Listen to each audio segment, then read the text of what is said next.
Hello, and welcome to Holistic Emails, Email and More, a Q&A with. I'm your host, Skip Federa. And so far in this series, we've made you a rock star, we made you the Banksy of email. Well, today we're going in a slightly different direction, and we're going to be exploring the relationship between CX, or customer experience, and retention. This show is unscripted, unrehearsed, and it's always a whole lot of fun. So bear with me while we go through a couple of admin bits. Gotta pay the bills. Here we are. So we've got a great show lined up for you today. We're going to explore what affects the digital shopper's customer experience, how email can build or destroy a customer's experience with your brand, CX strategies and tactics for global brands, and creating a CX strategy for retention.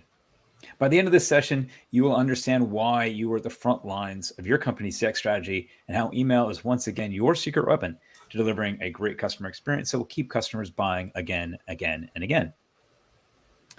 Before we go any further, it'd be remiss if we didn't thank our sponsors. So this series has been brought to you by our platinum sponsor, RPE Origin, and our silver sponsor, Bloomreach. Now, after this episode, if you've missed any of our previous episodes, you can catch up on everything by going to the Holistic Email website. We've got the first 3 seasons from the previous 3 seasons, plus we have the first 7 episodes from this season, this being episode 8. Now, we've put together a brilliant panel for you today. Here they are. We've got with us Lisa Pettit, CRM lead developer for Specsavers. We got Sylvia Chaber, e-business, digital, and CRM manager at LVMH Fragrance Brands, and Alyssa Moynihan, global email and automation specialist at UNICEF. And with me, as always, is best-selling author and award-winning thought leader, Kath Pei of Holistic Email Marketing. I just feel like we should have like a big fanfare for that one. Anyway, hello, everybody. How's everybody doing? Good, thank you. Good, thank you. Great, thank you. Excellent. Now, our time passes too quickly. So, folks, get your questions into the Q&A tab over there on the right-hand side of your screen. Now, you've heard me say it before. I've been in digital marketing since Yahoo was relevant. And I say this time as a way to point out that, well, frankly, I'm a man of a certain age. The stereotype of men of a certain age is that they are generally grumpy and prone to rant. And I'm not above living up to a stereotype. I get a lot of emails. Email marketers always get a lot of emails, right? We get them to keep up with the competition. We get them for inspiration. We get them because we sign up to support our fellow email marketers because we're always a little bit like, oh, some email marketers on the other side of this forum, fine, I'll give you my details. I get them from brands that I like. But because I am a fractional CMO, I get them because there are a lot of people out there trying to sell me things. Well, let me tell you this. Your email marketing is frequently the first touch point and probably the most common touch point in your customer's journey from prospect to lead to customer to retained customer to loyal customer, right? Email marketing hits all those folks or people in all those different stages. Now, I used to have a client who ended up actually joining the company I worked for at the time. And for a while, we were sending our retention marketing emails from their account manager. Didn't really come from the account manager, as you know, we used their account manager as the from name. We personalized the from name. And this client used to call me every time he got an email when he knew his account manager was out of the office or on vacation or on holiday or whatever. People notice these things. If you send me an email with a spelling mistake, I begin to lose faith in your brand's ability to deliver quality. If you send me a business email on a weekend or a bank holiday, I lose faith in your brand's ability to deliver on time, or I lose faith in how your brand treats its employees.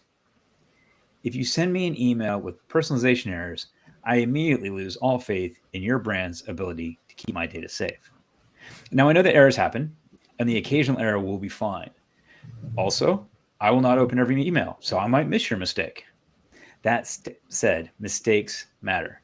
CX is not just at the checkout page or the donation page or the delivery options or how you handle returns. It's every touch point that you share with your customers and your prospects. Okay, sorry about that. Rant over.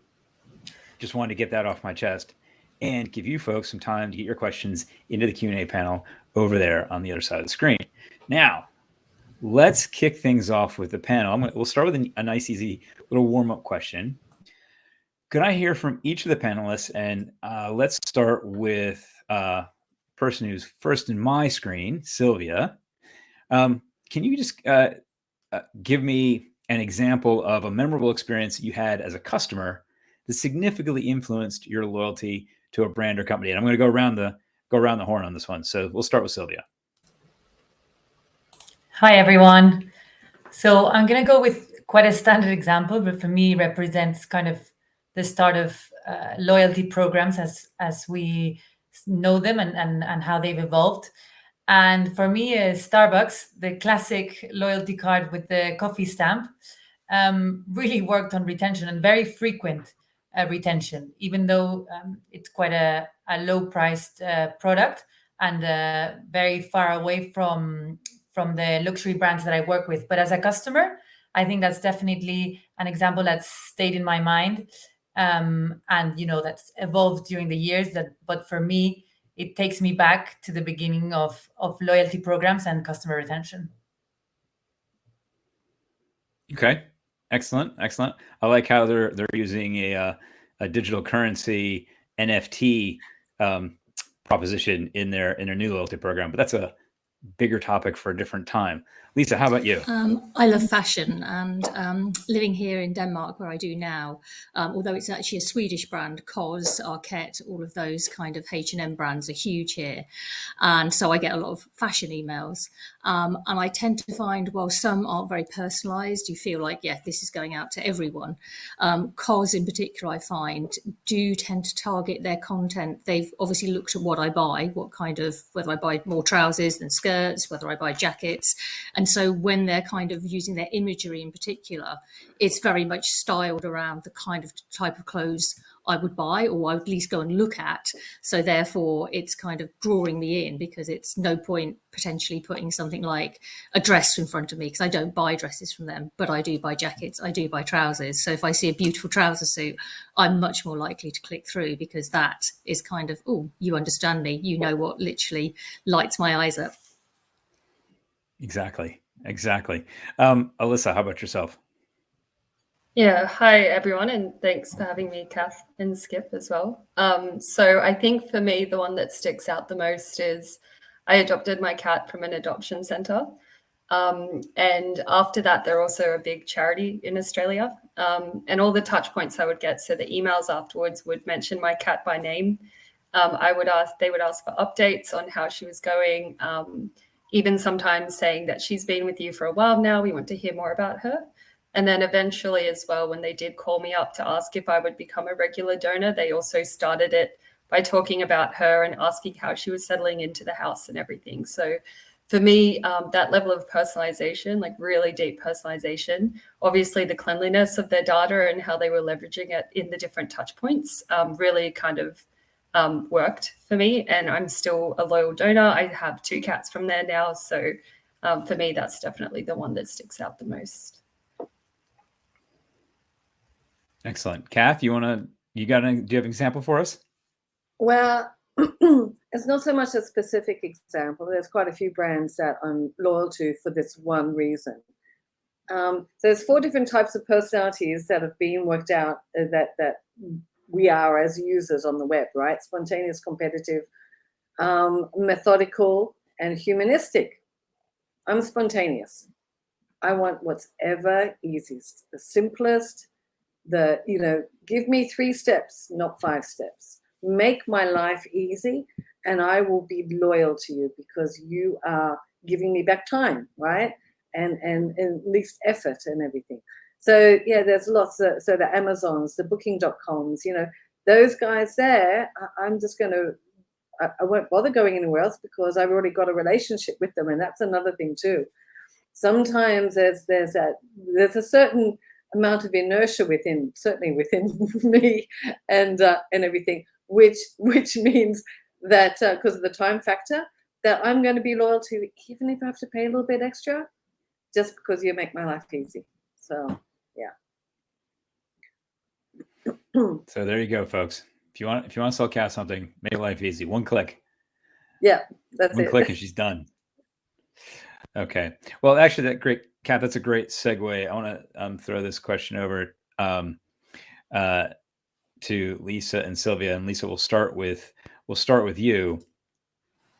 In your experience, what are the key elements of a customer's digital shopping journey that significantly affect their overall experience with the brand? I think Kath kind of stole a little bit my thunder there because she had some of the answers I was thinking. But for a lot of people, no, it is. It's kind of make it easy, make it quick, particularly if you are a repeat purchaser. You know, I think nothing annoys us more than having to type in our details that we've already put into an account page that we've already given you. You know, one click, you know what I am. Out, done. So I think it's kind of make it simple, make it mobile friendly, because most people now are using that device. We're not sitting at a desktop so much. We're not even using our iPads. We are literally on the go, click, buy, go. So I think for me, it's kind of make it clean, make it simple, make it quick. Don't make me repeat myself. Oh, make me repeat myself. I had to fill out a meeting booking form the other day, and it asked me my name, first name, last name, phone number, and email address.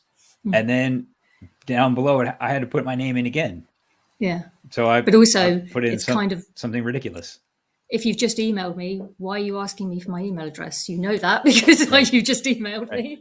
So I think those kind of Exactly. things, and it's not always smooth, and I'm not saying we always get it 100% right, but I think it's that kind of, if you can populate what you know about me, customers are like, oh great, I haven't got to do that, you know. So I don't know, Sylvia, what you feel about that. Yeah, in fact, there's a great book on UX called "Don't Make Me Think," and I think that's basically what you said, because it's, you know, looking for convenience as a customer. But just to put a different spin on it, more towards my area of expertise, which is luxury, I would say it's also to do with how you engage with customers and the type of relationships you build with them. And so basically at every point of the shopping journey, for me, they have to feel unique. They have to feel special. You know, when I'm selling a product that has a certain price point and that also incorporates like brand values and a sense of uniqueness, as it's luxury, then it's really crucial that, well, on the digital side, that we work on certain things during the shopping journey.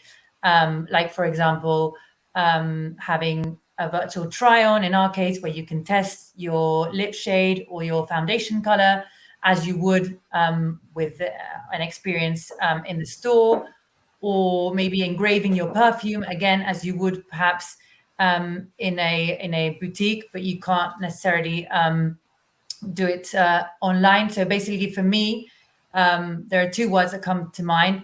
One is omni-channel, so offering the same services on and offline to basically represent your brand anywhere you go. And then echoing also what you've said, I would go back to the personalized experience. And whether that's, we said it before, but it's customizing emails, but also customizing a website and showing you the best product selection for you, or even different modules of the different stages of the website, depending on who you are, what you're interested in, and ultimately what you're going to purchase, or what you're most likely to buy, which is, you know, on a business level, what we would be looking for as well. Sure. I mean, as a consumer, it's very easy to think, well, you've got all this data about me. Surely you ought to be able to personalize my experience. Now, as you know, professionals who know what goes on behind the curtain, we all know how complicated that can be. And then another thing that adds a level of complication, which Alyssa, you have to deal with, is what if you're not actually selling a product, but you're selling an emotion, you're selling a feeling, you're selling so working in the non-for-profit space as you do, you've got a slightly different challenge. What's that like? Yeah, I think it's obviously difficult, and similar to what Sylvia was saying, for us, one of the key things is really making that donor feel like an individual. A lot of the time, the reason why people are donating or wanting to support a cause is for a very emotive reason. It could be for a very personal reason. So being able to kind of make that experience for them, make them feel like an individual, be really transparent so they know about where their donation is going, the impact of their donation as well, that they're trusting UNICEF with. So obviously we want to be able to make them feel like they are making an impact, but also being really clear about how we can help them in the future make even greater impacts by continuing to donate. And I think without being able to sell products, that can be quite difficult. And doing it at scale when we're working in a very low resource environment can be quite challenging as well. So I think it's quite similar, right, to Sylvia, still making them feel really individual, leveraging as much information as we can, and trying to communicate that they are being impactful and they can trust UNICEF is a really big part of what we try to do throughout the journey with us. And also trying to make sure that it's something that they're seeing, not just in an email, that they're getting a consistent experience. Can be quite difficult. So yeah, focusing on priorities is something that we work on as well. I can imagine the convenience factor is also probably even more important in your environment, because if I want, I guess it depends on how much I want a product, will then dictate how much inconvenience I'm willing to put up with. But if I'm donating to a charity, there's, I can imagine that the drop off there can happen very quickly. I'm suddenly like, okay, I'll do this later. This is too hard. I can imagine that that's quite a challenge in your environment. Yeah, it can be quite difficult, and especially without all the tools that we could necessarily have to be able to pull in information that can make that more convenient for them as well. But I think once you can build the trust and build that kind of respect for UNICEF and knowledge that they're making an impact, that's really important to help them overcome that inconvenience as well when they go to donate again. Another thing, we've got some donors that give regularly, and being sure that we're not asking them on other channels, will you become this kind of donor, on channels that aren't necessarily always treated as CRM channels, like something like paid media, and being able to ensure that we can also thank them in future asks that we're making outside of email through other CRM channels, and creating that consistent experience is something that is really important to make them feel valued and make them feel like they really are making an impact, and can trust UNICEF moving forward, so they do make those repeat donations over time in the way that suits them. Right. I also think that's quite an important point about your emotional engagement with a brand. Like if Sylvia's got a luxury brand, people do tend to feel quite loyal, particularly if you've been a customer and you've had a good experience with them. That's something we work very closely with Specsavers. It helps that we are a huge brand and we've got that huge presence. But it's also not always for a lot of people a emotional purchase, where obviously for Alicia it is a very much a emotional, you're led by why you want to support that charity. Sylvia's probably got a bit more of an emotional around, not necessarily status, but it tells you who you are. If you see somebody with a Prada handbag, or you see somebody driving a certain type of car, for some people that gives you that kind of thing, and you'll kind of be still engaged with that brand because it gives you an intrinsic value that you don't necessarily mind so much having a few bumps in the road to get there, because the end goal, the end prize is worth it. Whereas other things, for example, which, booking an airline, there's price that dictates that. But if you can get it through this website or that website, most people don't care. They just want the cheapest price. There's not necessarily that loyalty, that kind of hustle to get there. Yeah, exactly. I think it's funny you say. Sorry. I was just saying, funny you say that, Lisa, because I got these glasses at Specsavers last week, 2 weeks ago or something. And my whole experience there, like, I want to go back there again. And I will go back there again. And do you know why? It was the people. I could see there was this really lovely camaraderie. All the staff members got along really well. I got served really well. I got treated. So I'm now emotionally connected to Specsavers because of that. Right? That's good. So it's all of these, everything all contributes. We can't just say it's one thing or another. It is that whole experience. which brings me on And- to the point I wanted to make. Sorry, Skip. Go The ahead. point I wanted to make, which was disconnects.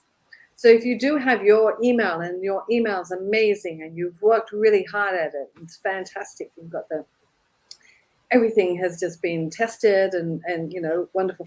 Then you drive them to the website and it's a disjointed experience, or they can't find, they can't find where to put the code, or they can't find that particular example that you've shown them in the email. It's not on the web, and they're frustrated. It comes back to the Steve Krug's, don't make me think. Anywhere in the journey where they stop and have to think, that's when they're most likely to jump, because they've had a bad experience. It's too hard. They're all interconnected. Kath, just out of curiosity, how close is your closest Specsavers? How many thousands of miles? Thousands. I traveled thousands of miles to get a Specsavers. Yeah. So Lisa, I wouldn't expect a repeat purchase anytime soon. I know. We know that it's the cycle of when customers buy. We're not a fast consumer moving goods apart from contact lenses, where people buy, contact lenses regularly. People generally aren't buying glasses very regularly. Well, they should do. You should have a different pair of glasses for every outfit. So, Kath, you touched on where I wanted to go next, which was useful. Great segue.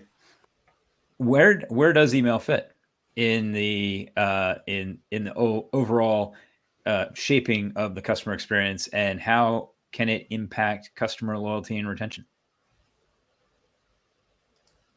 The fact that it's a push channel is very much in our favor, and that's one of the reasons why we are so necessary to the customer journey, because we can pull them back and we push them back. We can push our messages in order to pull them back.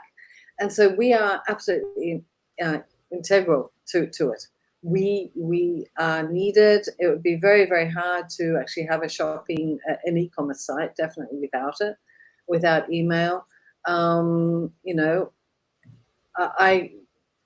can't. I think what I've just said is, it makes it very, very obvious how essential email is to it. Just the fact that we are continually bringing them back, we can nudge them as well.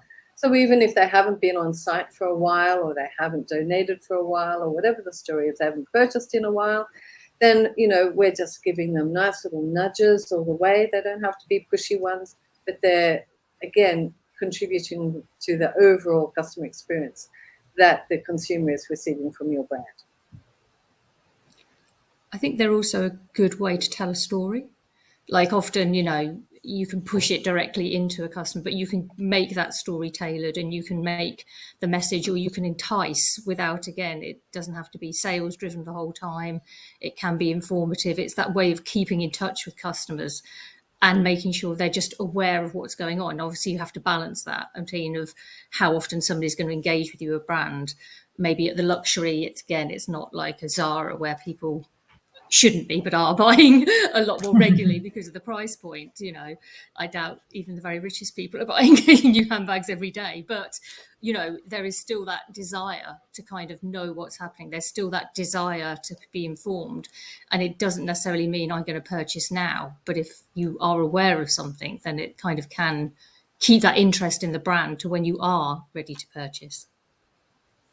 Yeah, I agree. And actually with what you were saying there, Lisa, about the types of content, we have to be really careful about and really consider in the email planning what we want to push at what time.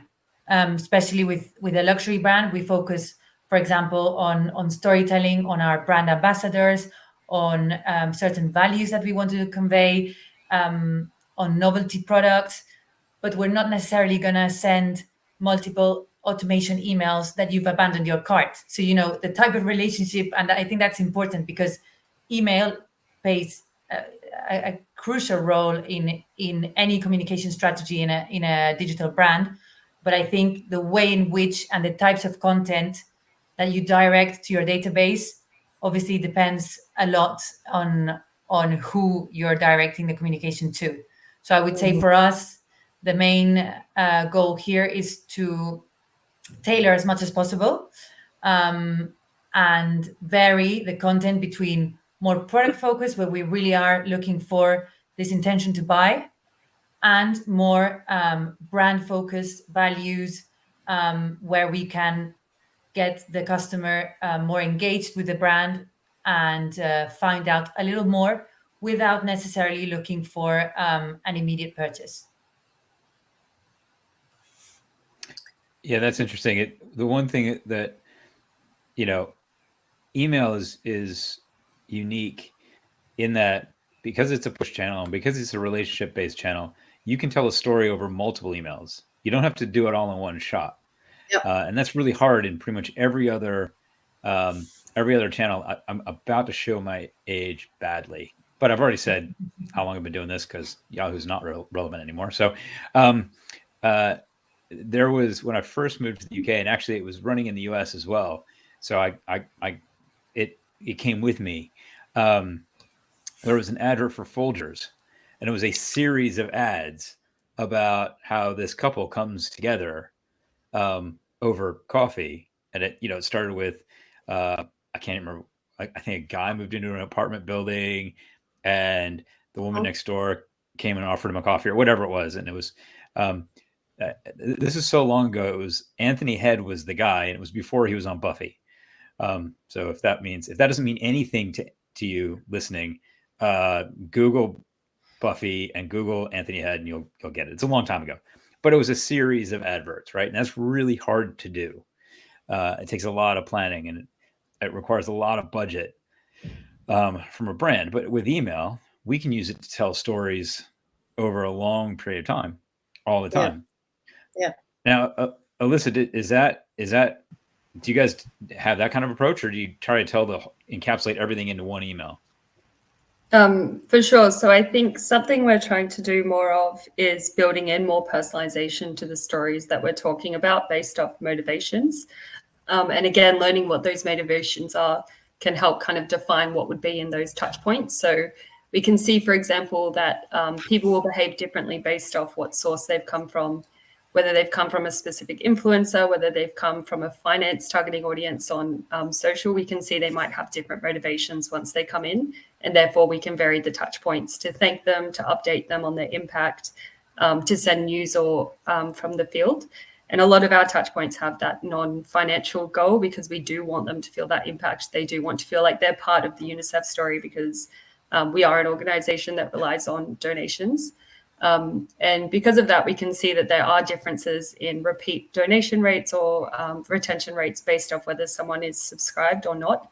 So we know that it's having an impact, and we know that it's kind of contributing to the bigger goal of raising more funds for children around the world.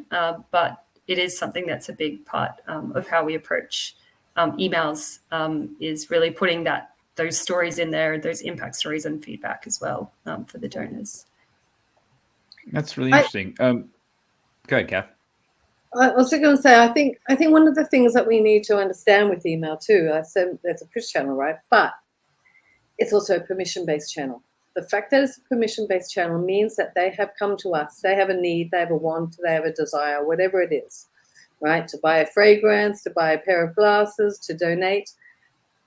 And what we need to do as marketers is understand that, exactly do what Alyssa was talking about, understand their motivations, their needs, their wants and everything, and then help them to fulfill it. Now, under that basis then, every single email that we send should be a helpful email. This is where I come up with this term, helpful marketing. And our email program should be helpful marketing. Now, think about when you last went into, say, a clothing store and you had a nice person come to help you. Oh, that looks nice. This is your size. Oh, that didn't fit here. I'll get you another one, whatever. That's customer service, and they're being incredibly helpful. Who doesn't like to be helped, right? That's all we need to do. So we need to understand, why are they here on our list? What is it that they want? How can we help them to achieve the reason why? And then every single email that we're sending, then it can come under the framework as being a helpful marketing email, and that enhances your customer experience greatly, because you're thinking now, you're not thinking about the brand, you're thinking about the end consumer, and in particular them, right, as individuals. So I can't remember who, but an old boss once said to me, the one thing you should always think before you hit that send button is the customer going to think, how nice of you to think of me? That's their response to getting your email, that they feel like, oh, you've thought of me and it's great that you sent me this email, not, oh, here's another marketing email from brand X. I think that was David Hughes. Would that have been David Hughes? Probably. That does sound like a David Hughes thing to say. Yeah. So I want to keep going on this thread, but folks, for those of you out there listening, we're about halfway through. Still time to get your questions in. If you have any specific questions about your CX issues or how that relates to retention, let us know. We've got this brilliant panel of experts here, all the free consultancy that you can take. So definitely take advantage of that. Carrying on with where Kath left off, and this is Sylvia and Lisa, Alyssa gave us some really great examples of this kind of personalization that they're doing. Kath morphed that into how to be helpful. So how are you being helpful? I guess for us, our core retention is around the next site test. So that's how we contact customers. And it's very much based around, and it is our ethos that we're obviously a retail brand, but we also see ourselves as a health provider, not a health provider in the sense of, insurance or anything like that. But we are primarily here to look after people's health, their eyes. Your eye health isn't just actually about your eyes. It can tell you much more about your overall health. So having a regular sight test is really important for people. So when we go through that helpful is around the importance of your eye test, the importance of your eye health, and why it's important you come in. And that's the focus around our retention. And yes, we clearly want people to come back into store. There's an opportunity to give them new glasses, upgrade their glasses, etc. But the primary driving force is around the eye health. And getting your eyes checked is way more fun than going to the dentist. Let's face it. Yeah, it's great. You get to see lots of coloured charts and things puffed into your eye. Yeah. So how about you? I mean, I can imagine that working for a luxury brand, it's probably not put in the terms of how can we be helpful, but what kind of personalization are you using that helps people move along that very considered purchase journey? So right now we're actually in the middle of a project to test product recommendations with AI. So in our emailing campaigns, we're testing through Salesforce the ability to, based on what you've previously purchased, based on your navigation on site, be able to recommend products. And the way we communicate this is, again, going back to these products are tailored to you, specifically chosen for you, in the same way that a beauty consultant in a boutique could listen to your needs, could test a few products on you, and based on the relationship that you've previously established with him or her, could recommend the best products for your needs and desires at that moment. So what we try to do online is, with the technology, try to replicate or at least get nearer to what is, I think, most important in the luxury industry, which is having that person of confidence. When you want to look good, when you look for a luxury product, and more in the beauty industry, which is where I'm focused, you tend to look for a connection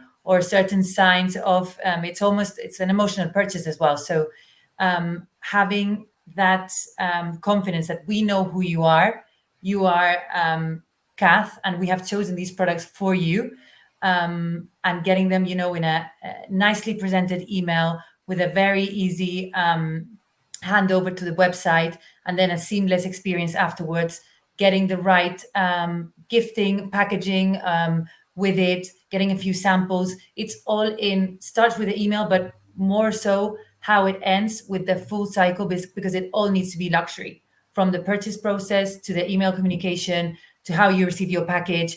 and to how, if you have any sort of issues, the customer service agent manages the relationship afterwards. So I think it's keeping that consistency, and of course, talking about digital, having the technology to be able to leverage all of these personalization activations that we're trying to do, and that we really hope that, of course, they will have an effect on the conversion rate of our campaigns, but also thinking more long-sighted on the customer lifetime value as well, and upselling, cross-selling, these types of activations, but always keeping it relevant for who we're aiming the communication to. I can't remember the brand off the top of my head. Kath, you'll remember this because you remember this sort of stuff and I never do. But there was a brand a few years ago. They did it was a clothing retailer, did a great campaign. Basically, they picked out clothes for guys and targeted their female partners. And so basically it was a couple of outfits, and they themed it around some like going away, away for the weekend and stuff like that. And if you click the buy now button, all you had to do was go in and pick the sizes. The basket was already pre-populated. So that hits a lot of the stuff that we've talked about already. Talk about convenience. I hit one button and my basket is full, and all I have to do is choose sizes and maybe colors. In theory, if my partner was average size, then it's hit the button, hit the checkout, hit the Apple Pay, three clicks. I've just spent, $1,000 and not even thought about it, right? Hasn't even, at no point has my brain said, oh, hang on, slow down. I can't remember the name of the brand, which brand it was, but that was really clever. And Sylvia, back to your point, that is such a kind of a high-end experience, because it's the same kind of experience you would get if you walked into one of the shops. If you walked into one of the shops and said, hi, I'm here to buy clothes for so-and-so. They're kind of this size, and this is what we're doing. A good shop assistant is going to be like, wait right there. 10 minutes later, they've gone around the store like a whirlwind. They've come back with 3 outfits. Here you go. What do you think? Boom. However, it's one thing if I go in and I say, this is who I am, this is what I'm shopping for, this is what I want. And they run off and they do all that stuff. Great. But I've kind of initiated that. How do you all as brands find the right balance between that level of personalization, that level of, make it easy, give a good high-end service, and not make it, I don't want to say creepy, but, not kind of upset the customer with, wait, how do you know that? I think coming at it slightly differently. When I worked at the BBC before, we were very much around kind of broadening the reach. So if you were a football fan and watch Match of the Day, there was no point just sort of giving you Match of the Day, because then you watch that, why do we need to tell you about that? So what we were looking at is how could we broaden the reach by using your football interest to drive you to a documentary about football on Radio 4, which you probably would never go and find yourself, but because of your interest in football, you'd go and find it. And what we also kind of became aware of, and again, the BBC is a huge offering. There's so much content you can give people. We were worried about falling into what we would call an echo chamber, that actually your personalization is such that, for example, Sylvia, you very much like these lipsticks. Well, that's all you end up giving is these lipsticks, because that's what customer buys, that's what they come back. So it's more kind of how can you also personalize, but surprise and delight. Okay. And some of it may not work, but some of it you might suddenly find a weird correlation between football fans who also like taking part in quizzes on cookery shows, and kind of just making something up there, but something you may not logically put together, but there is actually a cohort that you never would have thought to put together unless you kind of did have this, we can also interest in this is maybe, and be honest, you've never, not going to say you've never shown interest, but we've got this new, what do you think? So if it's all kind of abstract, people are a bit, but if it's tied in with there's also this, why not come and have a look? You can use it as a learning rather than just constantly giving person the same thing, and then you are just repeating and repeating and repeating. Yeah, that's a great point, Lisa. I mean, back when I used to teach, which was only a couple of years ago, on personalization, because everyone's there going, you know, how can we be highly personalized? And they're so focused on delivering the products that they think that they're going to like based on their past purchases, browsing and everything. They weren't thinking about actually exploring and getting and filling in more data, getting more insight about them. So, and what we used to do is, what I used to do is, you know, say you've got your modular email, you're going to be having, you want to also, you've got your own business objectives. You've got your business, you know, we've got to get this out of the warehouse. So we want to sell this, with that kind of stuff. So you'll be putting them in, and you'll be putting in the products that you know or you think that they will like in relation to what they've done in the past or browsed or so on, or people like them, you know. But then also give them random stuff, because that's what you're just talking about. That's where you will actually start to get, you know, you're going to get more insights, more data, more understanding. And yes, you might find there are some actual cohorts. Wow, that is, you know, if you did some deep dive analysis. But yeah, so whenever you are doing the personalization, I always recommend lead with that, what you think that they will know, because it's that recognition. Oh, they recognize me. Oh, they know I like this. Oh, that's nice, right? It's not too creepy. Don't be creepy with it, as Skip was saying. But then also, because you're putting more business objectives and then there's random content, it also helps to balance it out so that it's not just, we know everything about you, you know. And it's also just got that nice balance. That's what I'm trying to say. And you get to find out more about them. Yeah, I think as well, I think you want the personalization to be able to provide a benefit to them as the end user as well, so that they're kind of able to get something out of it. It's not personalization just to show off that you can do it. I know there was a retailer that I used to always trust the display ads. So I would go and look at things that I liked, and then I would leave the site and I would wait for it to show me the similar items so I could actually see different things to shop from. So I think that benefit and being able to provide what might be the thing that they are most interested in next, like what might be that thing that motivates them afterwards as well, can be really valuable. Well, it gets back to what we were talking about earlier. You know, I mean, we're very quickly establishing some themes here. You know, add value, make it helpful, make it easy. Another way of thinking about don't be creepy is don't make someone stop and wonder, why did they give me this? Because as soon as they stop and wonder, why did they give me this? They're not thinking about hitting the buy button or hitting the donate button or doing whatever it is you want them to do. So I think you know, I like the notion of show me something new and exciting, or something you think might excite me. Because again, Lisa, you're so bang on about the echo chamber, and because the problem is they just get tighter and tighter and tighter and tighter and tighter to the point where, you know, you're sending me an email about one thing, and I know you use the example of lipstick, which is not a good example for me. I don't wear lipstick.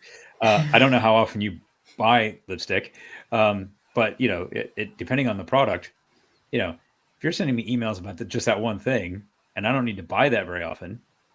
I mean, we could talk about shampoo. I don't have to buy shampoo very often. This is a very rare purchase in my life. So, you know, if that's all we're talking about, you know, you've lost me.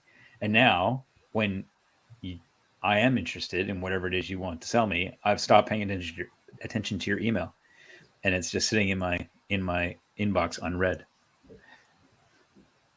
Yeah, that's something that, sorry, Skip, I just wanted to jump in because that's something that even within the same brand, repurchase can vary between different products. So we don't have the same repurchase from a fragrance to a lipstick to a hand cream.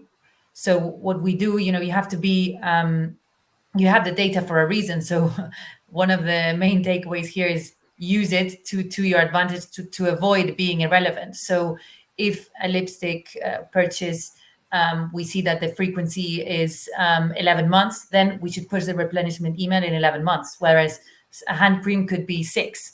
And then we vary that and see how it affects conversion rates, and A/B test between different customer segments to really make it relevant. And you might not achieve it first time round, but I think tweaking those parameters and launching different campaigns, you're able to get the right results. So I would definitely say that the one size fits all isn't always the right approach.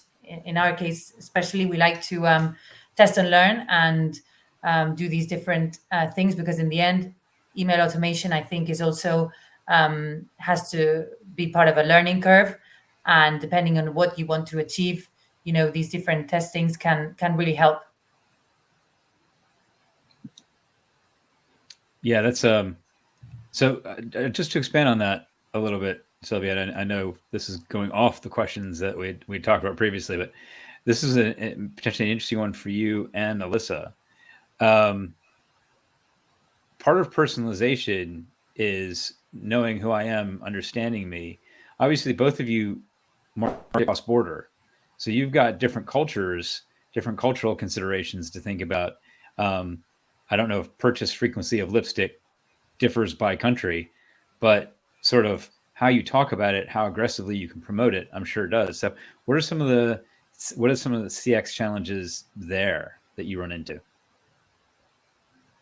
I would say, well, in my case, I focus on the Spanish market. So it's true that it's similar. Let's say I don't see necessarily that difference between markets in that way. But I think maybe going back to one of the challenges that we do see is how we do the data collection. So you were saying there, maybe purchase history, but also in our case, it's very important to, for example, gain information on skin types, on whether they have any allergies to certain products, on special scents that they like. So it's not only what they buy, is trying to get the biggest customer profile so that we, again, are the most relevant. So there, I think what's important, and again, it links to emailing campaigns, we do quite a lot of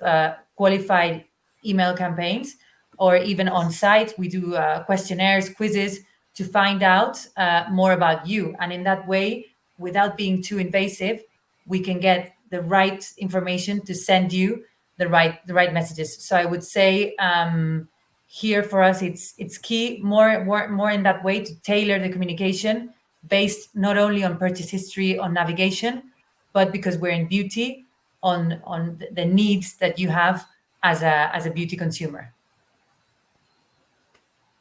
Okay, excellent. Alyssa, do you have any cross-channel issues that you have to deal with?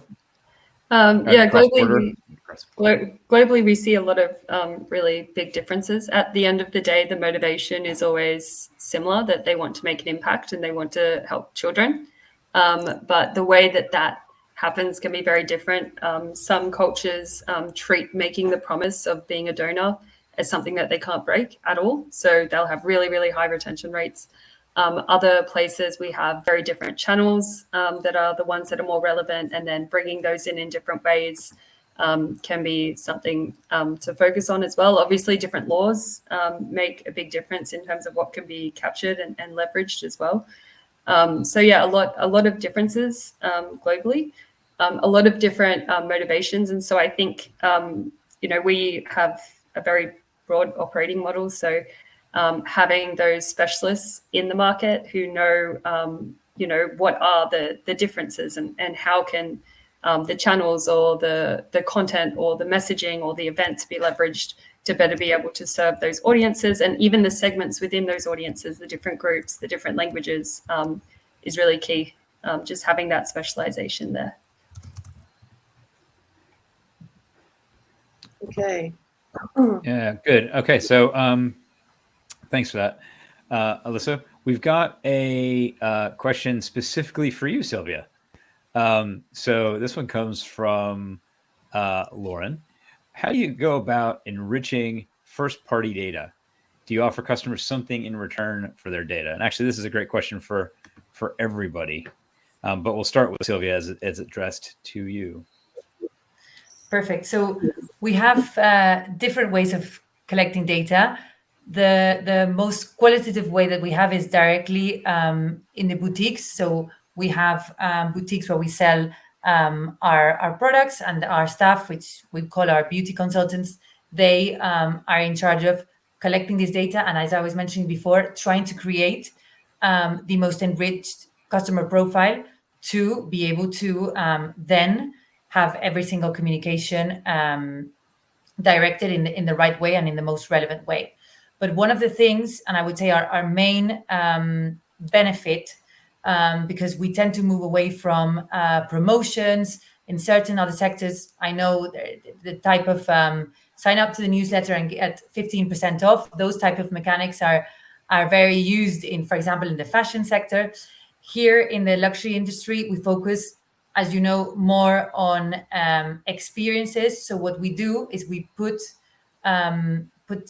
first our loyalty program. So basically, becoming part of the Givenchy or the Kenzo, which are the brands which I work for, club is, as we were saying before, it's part of a status, it's part of a group of individuals that share values, that have a certain emotional connection. And what we try to do, rather than remain in the sign up to our newsletter, is to convey this sense of belonging to a membership.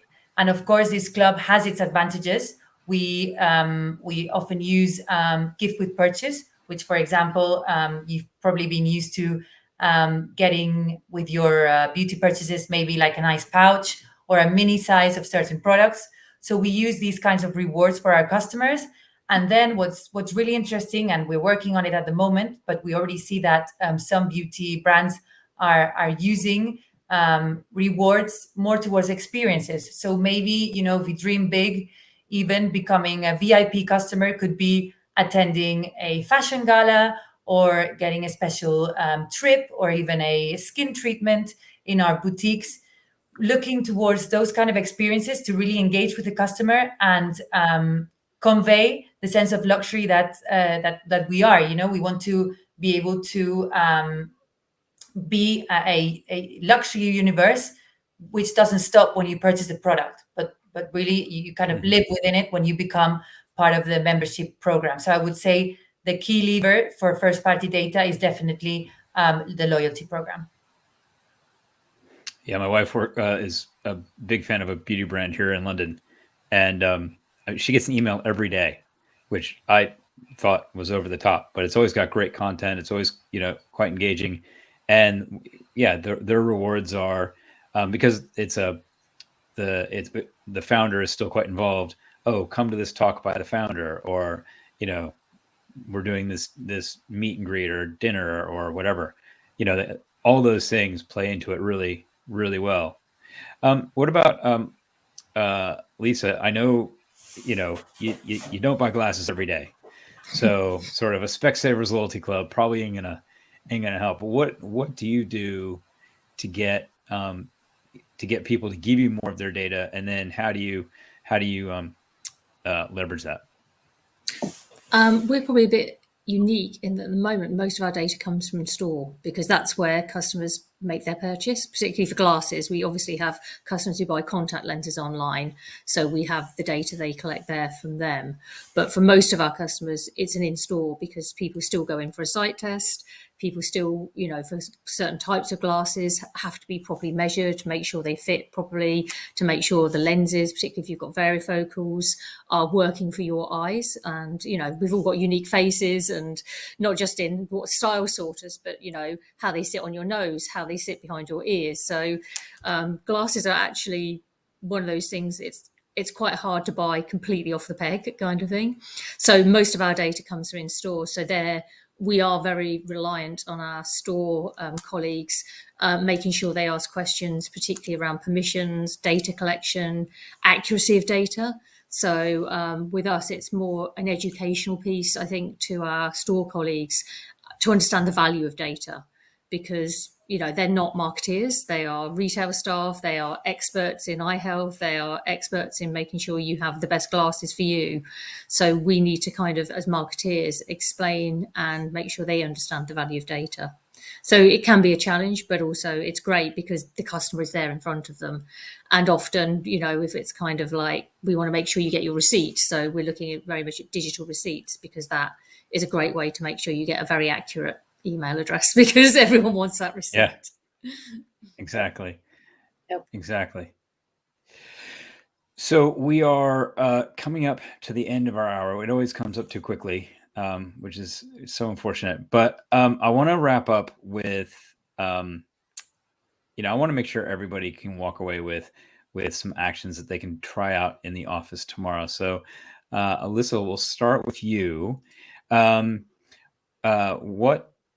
What is your one actionable tip or piece of advice for an organization looking to enhance their customer experience and improve their retention through email marketing? Okay, I was going to say something else, but then when you said that they could go do tomorrow, I was like, okay, I have to rethink. No, go. It doesn't have to be tomorrow. It just has to be, not so. I don't want it to be so grand that somebody's like, "Oh, that's a great tip, but I can't do that." I think, thinking about what pieces of personalization could be achieved by what features of the technology is something that I think is really helpful. So understanding what segmentation can happen at a journey level versus using dynamic content or AI versus using AmpScript, and thinking in that way allows a much broader range of personalization that can be facilitated by a single touch point. And moving to that approach of it being able to be layered as opposed to being static, which I think can be really helpful to improve personalization and then make people feel more valued and individual. I love that. And if I could just tag on one little extra little bit to that is, don't immediately think you need to go out and buy a bunch of new technology to improve your personalization. Talk to your account manager, whoever your ESP is, whoever your, if you've got an email agency, talk to them. There's a lot of stuff that can be done with the tools you already have. You don't have to go out and buy a bunch of new kit to make this. Even in MailChimp, they were able to tag people through surveys and based off responses. So even that was able to facilitate a certain level of personalization. So yeah, totally agree. Perfect. Other ESPs are available. Sylvia, what's your tip or one piece of advice? I would say put the customer first. So we've talked about how to gather a lot of data, how we can personalize it in a million different ways. But I think here, keep the focus on customer lifetime value versus short-term business goals. And then we should be able to be focusing less on immediate performance and more on how we can retain. And that doesn't always mean sending an email a day. Obviously, it depends on who your customer is, what you're selling, or even what the aim of your email is. But if we keep that in mind, I think our email marketing goals can become clearer. I like that. Lisa?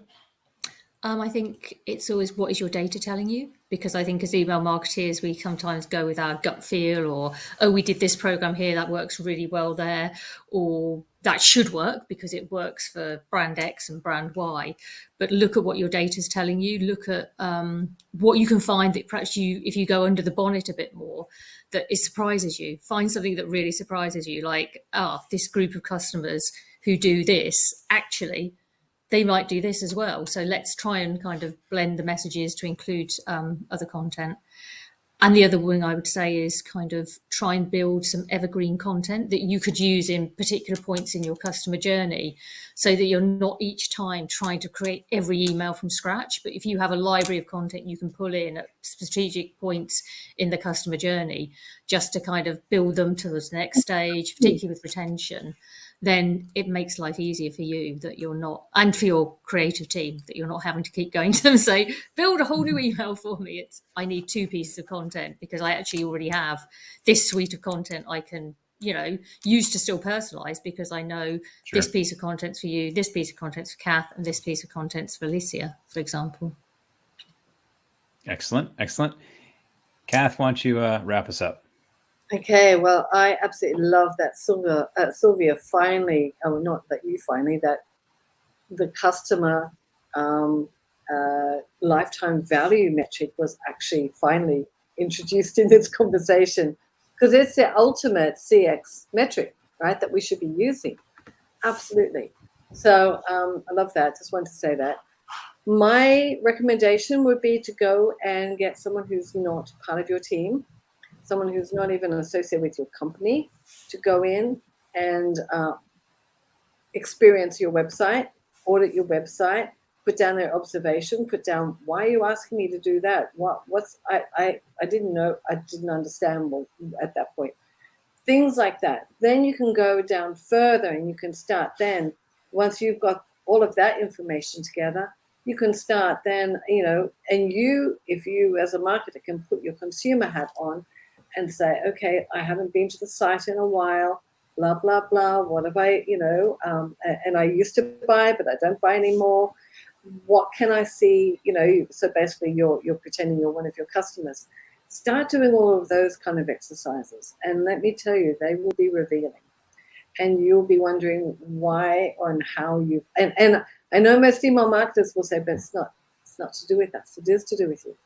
You're not in charge of the website, but it's directly to do with your revenue and your ability to actually do the conversions well. So that's what I would do.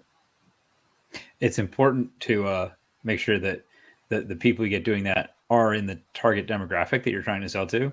But I encourage you to go to the edges of that. So whenever I need to do an exercise like that, I find my 18-year-old and my mom, who's not 18, obviously, both of those are great proponents of, why are you making me do this? Why am I clicking this button? Why do I have to put this piece of data in? Why? It's great. It's the best thing you'll ever do. And usually, you know, it only costs you a dinner. Righty ho. Well, thank you all for your time. As I said, our hours always go way too quickly, which is unfortunate. But thank you so much to our wonderful panel. You all have been brilliant, and this has been a great conversation. I've really, really enjoyed this. Thank you for spending some time with us today. Thank you also to our sponsors, our platinum sponsor, RPE Origin, and our silver sponsor, Bloomreach. Now, Kath and I will be back on November 14th for our final session of season 4. All good things must come to an end, and as will this, which is so sad. But we'll be talking about a topic that I love: attribution, metrics, and reporting. So join us on November 14th for that. In the meantime, thank you all for spending your time with us this afternoon. You've been a wonderful audience, and I'm sure you got a lot out of this. We'll see you next time. Until then, be safe and make good choices.